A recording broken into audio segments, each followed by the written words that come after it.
Dice Romanos capítulo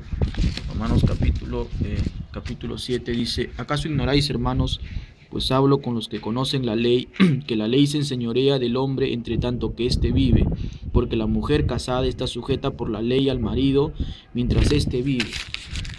Pero si el marido muere, ella queda libre de la ley del marido. Así que si en vida del marido se uniere a otro varón, será llamado adúltera.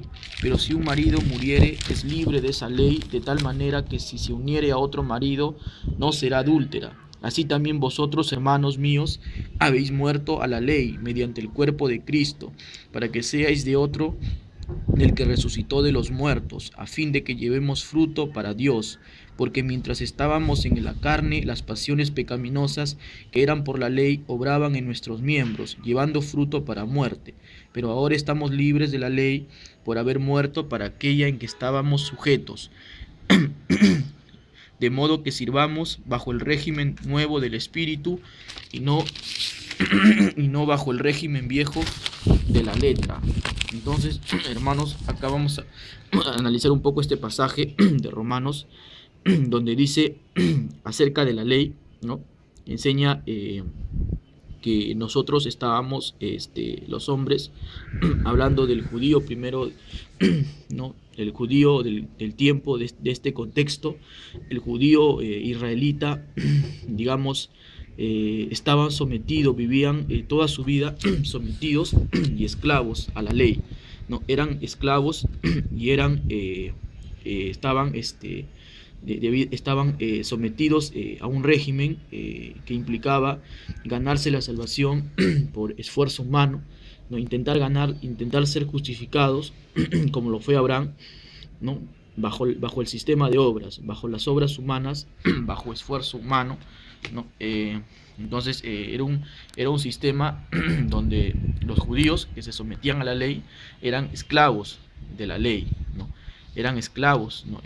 La ley era buena en sí misma, pero era ineficaz y no podía salvarnos a los otros, no podía darnos el poder, no podía darnos la santidad, la obediencia a la ley por nuestra condición y naturaleza de pecadores, ¿no? Y por eso que esta palabra ley, ¿no? En el original, en el texto, en el mejor de los de las interpretaciones, quiere decir una regulación, eh, la, la operación, ¿no? Cómo operaba la ley, y la ley en sí operaba de manera, su función y la forma como operaba por la naturaleza del hombre era esclavizando al hombre, ¿no? La ley esclavizaba, ¿no? Siendo buena en sí misma, pero la ley, dice Gálatas, nos encerraba, ¿no? Nos encerraba y nos esclavizaba a un sistema de obras totalmente ineficaz, ¿no?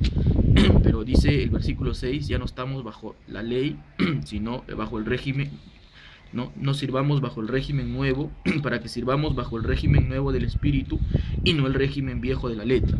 El Espíritu Santo, como enseñé en una clase pasada, nos enseña que por medio del Espíritu Santo, por medio del Espíritu, Dios cumple, ¿no? Lo que era imposible para la ley, ¿no?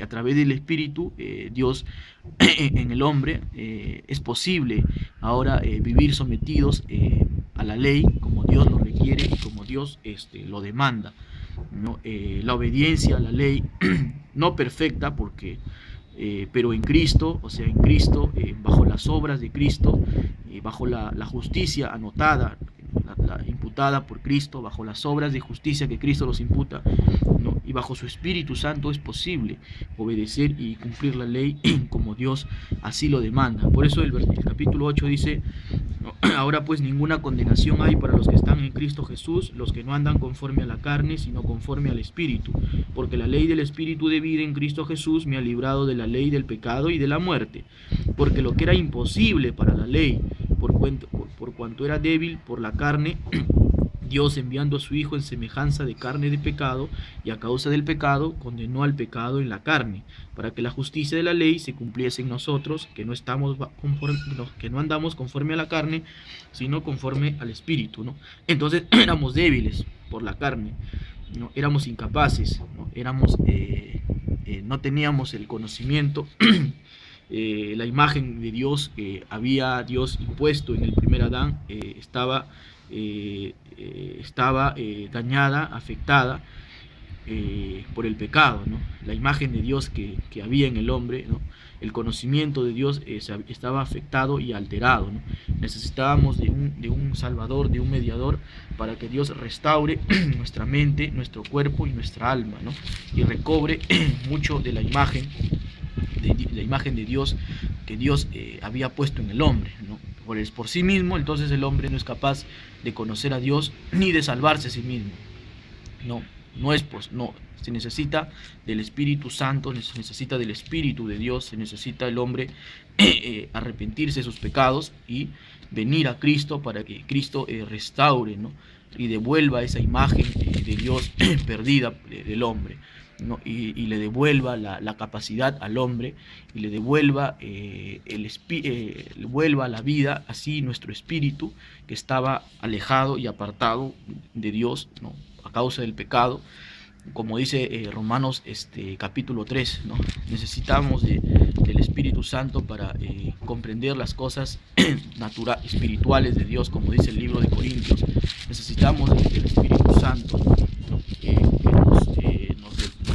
nos dé ese conocimiento y nos dé esa gracia para conducirnos al conocimiento verdadero de Cristo, ¿no? Que el conocimiento nos dé la santidad que Dios requiere para que nosotros podamos acercarnos a Cristo y podamos acercarnos a Dios, y nuestras obras puedan ser agradables a Cristo, ¿no?